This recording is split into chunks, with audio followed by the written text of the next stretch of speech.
takes a little windstorm. So that was me. I was just a little windstorm away from breaking. Yeah. All the time, a windstorm away from breaking. But no one knew it.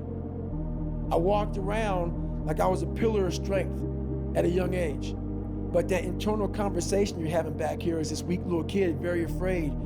And I think that's what makes the book very powerful, because I take you there. Yes. I take you to that spot of, you know, I'm superhuman now, so you think. But a lot of people have a lot of problems that they can't overcome. You'll reflect on it. I reflect back now.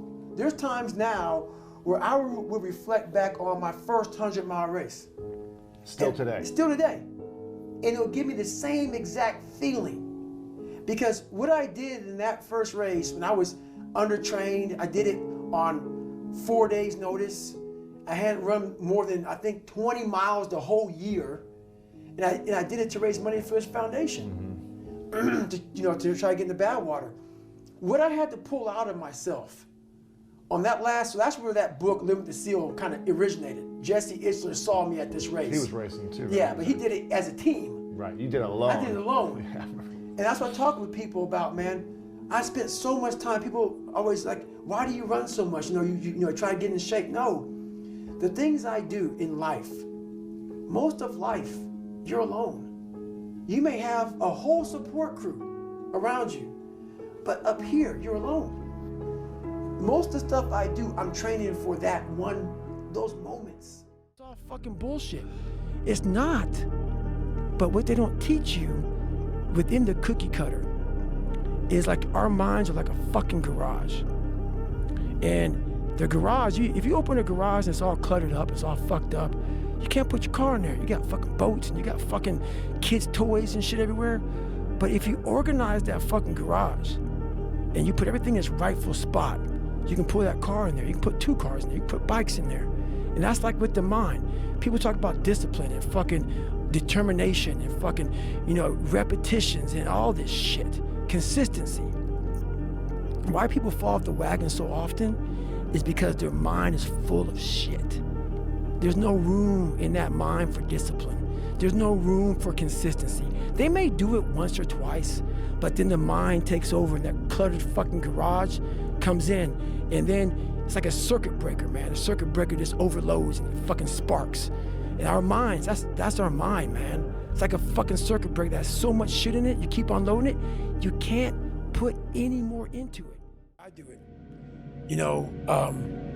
That's why I've become so vulnerable, because all that knowledge you gain, because now you are successful.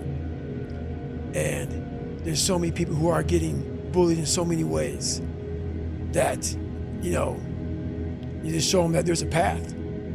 But the path is really, like I talk about, studying the bully. That's the path. Studying the bully. Were you ever tempted to become a bully? Never. Never. I'm always, like I said, like I told you before this started, I wanted to be a priest. And could you imagine one of those sermons? Oh, it'd be sick, because I would cuss. Because I would definitely cuss. Praise the Lord, motherfuckers. That's it. I would definitely cuss. I would definitely cuss, man, because that's the world. And there's a lot of people who probably hear this like, oh my God, oh my God, let me close my ear. The world's tough. No, and that's understandable. Some people can't be unbalanced. They can't just throw everything to the wind and go after it. And you moms, a lot of you moms can't, because moms, they do run shit. That said, there's 24 motherfucking hours in a day. That's a lot of fucking seconds.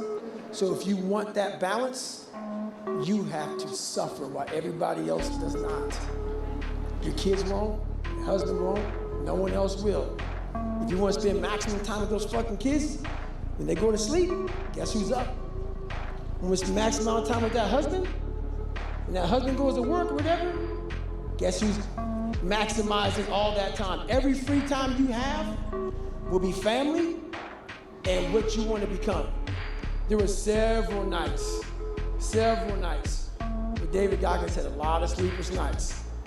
But if that's what you want to do, there's a lot of time to do it. You just gotta fucking maximize that shit. And if you don't, it's because you did not want it bad enough. That kind of shit. So whatever I wanted to do, no one really knew the real me growing up. because I never want anybody to know the real me. I was always afraid of what you might say or how you're gonna feel or whatever. You got feelings. You have a life that you have to live. So it's important that whatever's on your mind, you let that person know. Therefore, you're giving them the option to be with you or not. This is who I am. If you don't like it, that's good, man. I got it. But this is David Goggins. So there's that honest conversation is very important, man. So everybody knows where they stand. That person may not be for you. And that's all good. You're not the smartest person in school. I had that issue. So my big thing was how I addressed that problem was I had to sit down. Each thing that is wrong with you has to be a focal point. You can't look at this gigantic list and say, I gotta change all this shit. My God, this is crazy. No. You take off the first one. I want to be smarter. For me, that was my thing. I have to become more intelligent. I have such a severe learning disability, man. I can't retain shit. I had to now get that one thing and then strategize in that one problem. How can I do this? I'm not gonna learn like you. I'm not gonna learn like anybody else. How am I gonna figure this out? So I then figured out, okay, where are my strengths here? Where are my weaknesses in learning? All right, man, how am I gonna do this? And I figured out a way to do it by just strategizing. So how I learn to this day, if I have a big manual to study, I will have to get a bunch of spiral notebooks. So I always try to do something, but I couldn't run hardly at all. I could run maybe half a mile and all that heart shit would happen and my heart would get AFib and all kinds of stuff would happen. And I started just stretching, and also I tried to do pull-ups every now and then, but everything was just, I didn't have the energy. I didn't have anything. I mean, nothing was processing right for me. So did you think that you had just broken your body because you pushed it too hard? 100%. I sat back in that bed that night, and I had a lot of time to reflect. I said, you know what? I was actually kind of proud of myself in a very sick, twisted way. I even though people don't understand it, I had to do what I had to do. And, you know, and I did it. Like, I didn't tell you how I got into ultra running. You know, there's a lot of things that, so I pushed it extremely hard. I went way beyond what I thought was capable. Like my first ultra race I did, I was heavier. I was in Iraq, you know, the Marcus Luttrell Lone Survivor. I was in Buds. I was in 3 Hell Weeks, as you know, as I said a million times. And